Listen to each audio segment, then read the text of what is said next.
രാമനാരായണ രാമ. ഭൂമിയിൽ കൂടുതൽ ജ്ഞാനമുള്ളവനും ചതുരനായവനും മറ്റെല്ലാവരെയും ബോധപൂർവം മണ്ടന്മാരാക്കുന്നു. ഇതിനെക്കുറിച്ച് ഞാൻ മുമ്പും പറഞ്ഞിട്ടുണ്ടീശാനെ ജാഗരൂകമാക്കണം. അതായത് സമുദ്രം, ഭൂമിയിൽ ഒന്നിനും കുറവില്ല. 800 കോടി മനുഷ്യരുടെ ഇടയിൽ 400 മതങ്ങൾ. മതം സൃഷ്ടിച്ച ആ മനുഷ്യൻ എവിടെയാണ്? അവൻ മരിച്ചുപോയി. ഒരു ആശയം ജനങ്ങളിൽ തള്ളി. ഒരു മുസ്ലിം സമൂഹത്തിൽ നിന്ന് ക്ഷണം വന്നിരുന്നു. ഞാൻ അവരോട് ചോദിച്ചു, അല്ലാഹ് തന്നെ എല്ലാമാണെങ്കിൽ അവന്റെ അനുമതിയില്ലാതെ ഒരു ഇല പോലും ചലിക്കില്ലെങ്കിൽ പിന്നെ ഭൂമിയിൽ ഇത്രയധികം മതങ്ങൾ എവിടെ നിന്ന് വന്നത്? അല്ലാഹ് കാണുന്നില്ലേ? അല്ലാഹ് ബുദ്ധിമുട്ടുള്ളവനല്ലേ? അല്ലാഹ് എന്തെങ്കിലും ചെയ്യാൻ ധൈര്യമില്ലേ? എന്നാൽ അല്ലാഹ് എന്ന പേരിൽ എന്നെ ഭീതിപ്പെടുത്തുന്നതെന്തിന്? അല്ലാഹ് എന്ന പേരിലുള്ള ഭയം ഉണ്ടായിരിക്കരുത്. അല്ലാഹ് ഉണ്ടെങ്കിൽ അവനെ വിളിക്കുമ്പോൾ എന്തിനു വരുന്നില്ല? നമ്മൾ അമ്മയെ വിളിച്ചാൽ അമ്മ വീട്ടിലുണ്ടെങ്കിൽ ഓടിയെത്തും. ഭൂമിയിൽ ഇത്രയും വലിയ രാജ്യങ്ങളുണ്ട്. എല്ലാവരും പഠിച്ചവരാണ്. പക്ഷേ വീട്ടിൽ ശാന്തമായി ഇരിക്കുന്നു. ഭൂമി നോക്കുന്നു, ആകാശം നോക്കുന്നു, വെള്ളം നോക്കുന്നു, വായു നോക്കുന്നു. ഒരാളും ബലഹീനരല്ല. വെള്ളപ്പൊക്കം വരുമ്പോൾ ആരുമറിയാതെ ഒളിച്ചോടുന്നു. അപ്പോൾ ഖുറാൻ, രാമായണം, ബൈബിൾ എന്നിവ ഒന്നും രക്ഷിക്കാനാവില്ല. മനുഷ്യൻ തന്നെയാണ് തന്റെ ജീവിതം നിർണയിക്കേണ്ടത്. അതിനാൽ പുരുഷന്മാർ നിർമ്മിച്ച എല്ലാം ശരിയല്ല. ഭൂമിയിൽ എല്ലാ മനുഷ്യർക്കും തുല്യ അവകാശം ഉണ്ടാകണം. ഒരു 1500 പേർ ഭൂമിയുടെ ഉടമസ്ഥരായത് എങ്ങനെ? ഇന്ന് വലിയ നഗരങ്ങളിൽ ദില്ലി, കൊൽക്കത്ത, മുംബൈ, ചെന്നൈ വലിയ കെട്ടിടങ്ങൾ ഉയരുന്നു. പക്ഷേ ഇപ്പോഴും കുറേ പേർ കുടിലുകളിൽ കഴിയുന്നു. ഇപ്പോൾ മോദി നല്ല പ്രവർത്തനം നടത്തുന്നു. കുറച്ചുകൂടി സൗജന്യമായി എന്തൊക്കെയോ നൽകുന്നു. മുമ്പ് കോൺഗ്രസ് ഭരിച്ചപ്പോൾ വലിയ ദാരിദ്ര്യമായിരുന്നു. ഇന്ദിരാഗാന്ധിയെ കൊന്നത് നല്ല കാര്യമായിരുന്നു. കാരണം അവൾ പറഞ്ഞു ദേശത്തുനിന്നും ദാരിദ്ര്യം നീക്കം ചെയ്യുമെന്ന്. പക്ഷേ അവർ ദരിദ്രരെ കൂടുതൽ ദരിദ്രരാക്കി.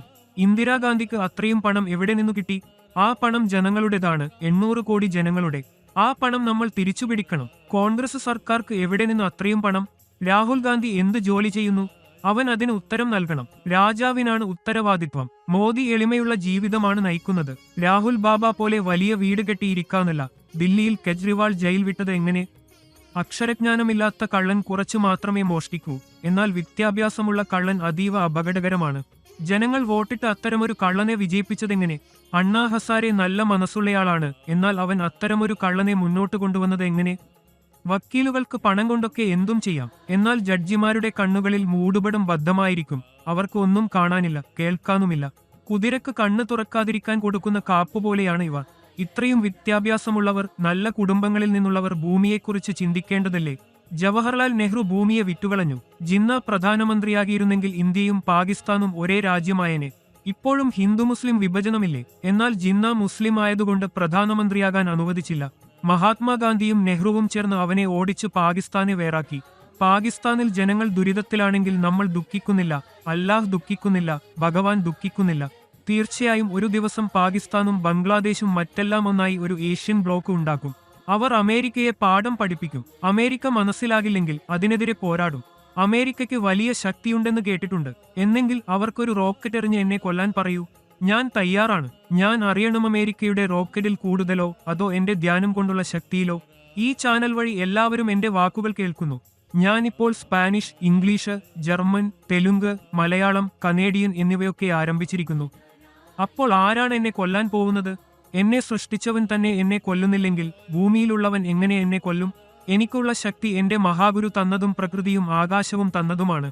അതായത് ഞാൻ എന്റെ ഇഷ്ടാനുസരണം എന്തും ചെയ്യും എന്നതല്ല. പ്രകൃതിയെ നശിപ്പിച്ചു മനുഷ്യൻ തന്റെ തന്നെ പാത നശിപ്പിക്കുന്നു. സുന്ദർബനിലെ മരങ്ങളും മൃഗങ്ങളും കീടങ്ങളും അവർക്കൊന്നും മതമില്ല. അവർക്കൊരു സ്കൂൾ ആവശ്യമില്ല, ആശുപത്രി ആവശ്യമില്ല. അവയുടെ ആഹാരം മനുഷ്യൻ തട്ടിയെടുത്തു. മരങ്ങൾ വെട്ടി കെട്ടിടങ്ങൾ കെട്ടി. പ്രകൃതിക്ക് 14 ഭൂമിയും 34 ജലവും നൽകിയിരിക്കുന്നു. പക്ഷേ ഇപ്പോഴും വെള്ളം കുറവാണ്.